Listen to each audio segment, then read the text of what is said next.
স্কটল্যান্ডে labour পার্টির MSP Faisal Chowdhury হয়রানির অভিযোগে দল থেকে বরখাস্ত হয়েছেন। অভিযোগ করেছেন স্কটিশ পার্লামেন্টে কর্মরত এক ব্যক্তি।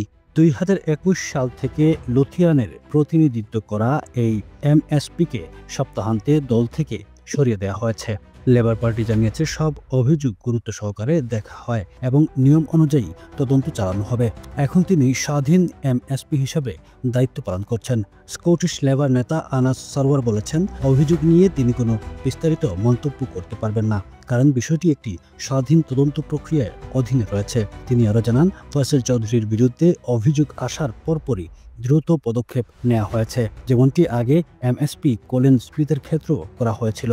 বাংলাদেশে জন্মগ্রহণকারী ফয়সল চৌধুরী এডিনবরা ও লুথিয়ানস রিজিওনাল ইকুয়ালিটি কাউন্সিলের চেয়ারম্যান এবং বহু সাংস্কৃতিক উৎসব এডিনবরা মেলার ভাইস চেয়ারম্যান ছিলেন।